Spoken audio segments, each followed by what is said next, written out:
दोस्तों, आपके सामने श्रीमद् भागवत गीता का एक पहला अध्याय हम पेश करने जा रहे हैं। ये कहानी उस समय की है जब कौरवों पांडवों में महाभारत का युद्ध हो रहा था कुरुक्षेत्र में। तब धृतराष्ट्र संजय से कहते हैं कि हे संजय, धर्मभूमि कुरुक्षेत्र में एकत्र युद्ध की इच्छा रखने वाले मेरे पुत्रों और पांडव पुत्रों ने क्या किया। यानी धृतराष्ट्र जानना चाहते हैं कि आखिरकार कुरुक्षेत्र की भूमि में क्या हो रहा है। महाराज, उस समय राजकुमार दुर्योधन ने पांडवों की सेना देखकर गुरु द्रोणाचार्य के पास जाकर कहा, हे आचार्य, आपके पास मैं इसलिए आया हूँ कि आप पांडवों की व्यूहाकार खड़ी इस विशाल सेना का अवलोकन करें। उस सेना में बड़े बड़े वीर अपने धनुष धारण किए खड़े हैं। उन सबको देखकर आप इनकी तुलना में हमारे पास जो श्रेष्ठ वीर हैं उनके बारे में मुझे बताएं। यानी दुर्योधन द्रोणाचार्य के पास आते हैं और कहते हैं कि इन्हें देखकर बताइए कि पांडवों में ज़्यादा बड़े बड़े वीर हैं कि कौरव सेना में अधिक वीर हैं। एक तो स्वयं आप और भीष्म पितामह, वीर कर्ण, कृपाचार्य जैसे अनेकों वीर हैं। भीष्म पितामह द्वारा रक्षित हमारी यह सेना सब प्रकार से अजेय है। अब आप ही ये सब कुछ देख सकते हैं, इसलिए आप निसंदेह भीष्म पितामह की ही सब ओर से रक्षा करें। इस प्रकार द्रोणाचार्य द्वारा कहे हुए वचनों को सुनकर कौरवों में वृद्ध बड़े प्रतापी पितामह भीष्म ने दुर्योधन के हृदय में हर्ष पैदा करते हुए उच्च स्वर में शंखनाद किया। इसके साथ ही अन्य शंख, ढोल, नगाड़े आदि बजने लगे। उसके पश्चात सफ़ेद घोड़ों से युक्त सजे हुए रथ में बैठकर भगवान श्री कृष्ण आए। अर्जुन ने भी अपना अलौकिक देवदत्त शंख बजाया। श्री कृष्ण ने पांचजन्य नामक शंख और भीम ने पौंड्र नामक शंख बजाया।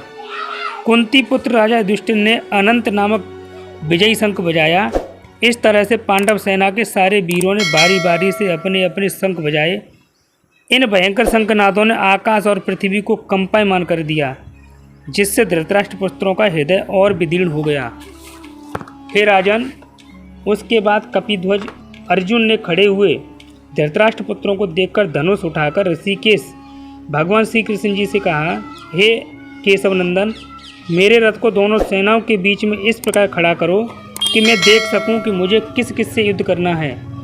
मैं सबको अच्छी तरह से देखना चाहता हूं। संजय बोला, हे महाराज धृतराष्ट्र जी, अर्जुन द्वारा कहे गए शब्दों को सुनकर श्री कृष्ण बोले, लो अर्जुन, तुम अब अपनी मनोकामना पूरी कर लो। देखो, सामने पितामह भीष्म खड़े हैं। अर्जुन ने युद्ध क्षेत्र के चारों ओर दृष्टि डाली। उसने कौरवों, भीष्म पितामह, गुरु द्रोणाचार्य और उनके पास खड़े दुर्योधन को बड़े ध्यान से देखा। फिर उदासी भरे स्वर में बोला, हे माधव, इस युद्ध में खड़े हुए अपने गुरु भीष्म पितामह एवं भाई बंधुओं को देखकर मेरा शरीर शिथिल होता जा रहा है, गला सूख रहा है। मेरे हाथों में धनुष को पकड़ने की शक्ति नहीं रही।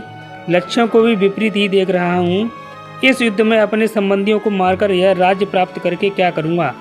मुझसे यह पाप नहीं होगा। आप मेरे साथ रथ को वापस ले चलो। इस युद्ध में कोई कल्याण नहीं दिखाई देता। तुम क्या कह रहे हो पार्थ?